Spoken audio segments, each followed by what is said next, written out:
Welcome back. Breaking news చూస్తున్నాం. తెలంగాణ రైతాంగం ఎప్పుడెప్పుడా అని ఎదురు చూసిన రైతు భరోసా అమలు ప్రక్రియకు రేవంత్ రెడ్డి సర్కార్ కసరత్తులు చేస్తోంది. నిన్న జరిగిన బడ్జెట్ సమావేశాల్లో వ్యవసాయం, దాని అనుబంధ రంగాలకు 72.659 కోట్లు కేటాయించింది. త్వరలోనే రైతు భరోసా మార్గదర్శకాలను సిద్ధం చేయనుంది. ఇప్పటికే కేబినెట్ సబ్ కమిటీ అన్ని జిల్లాల్లోని రైతులతో సమావేశమై అభిప్రాయాలను సేకరించింది. త్వరలోనే వీటిపై అసెంబ్లీ సమావేశాల్లో చర్చ పెట్టి నిర్దిష్టమైన మార్గదర్శకాలను రూపొందించనున్నారు.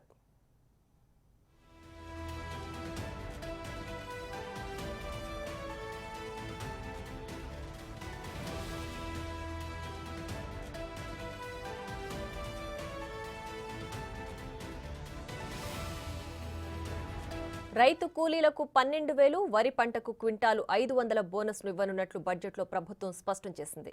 రైతు బంధుకు నిర్దిష్టమైన నిబంధనలు పెట్టుకున్నా అమల్లో నిర్లక్ష్యం కారణంగా నిధులు వృధా అయ్యాయని కాంగ్రెస్ ప్రభుత్వం ఆరోపిస్తోంది. దీంతో ఈసారి రైతు భరోసా పథకం అర్హులైన రైతులకు మాత్రమే లబ్ధి చేకూరేలా అమలు చేస్తామని తెలిపారు డిప్యూటీ సీఎం భట్టి విక్రమార్క. ప్రతి ఏటా ఎకరానికి 15,000 చొప్పున చెల్లిస్తామని, విధి విధానాలు రూపొందిస్తున్నామని తెలిపారు.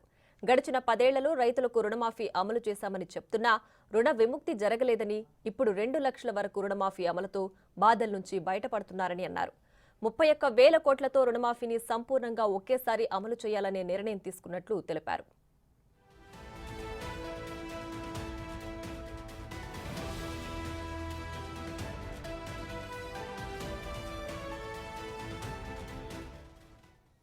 భూమి లేని నిరుపేదలైన రైతు కూలీలకు 12,000 చొప్పున సాయాన్ని అందించేలా బడ్జెట్లో నిధులను కేటాయించినట్లు భట్టి విక్రమార్క తెలిపారు. కేంద్ర ప్రభుత్వానికి చెందిన ఫసల్ బీమా యోజనను ఇక నుంచి అమలు చేయనున్నట్లు స్పష్టం చేశారు. రైతుల తరఫున ప్రీమియంను రాష్ట్ర ప్రభుత్వమే చెల్లించనున్నట్లు ఆయన తెలిపారు. ఇంకోవైపు వరి పంటకు గిట్టుబాటు ధర సమస్యకు కూడా బడ్జెట్లో పరిష్కారం ఉంది. రాష్ట్రంలో పండుతున్న 33 రకాల సన్న వడ్లకు క్వింటాలు 500 చొప్పున బోనస్ ఇచ్చేలా ప్రభుత్వం కేటాయింపులు చేసింది.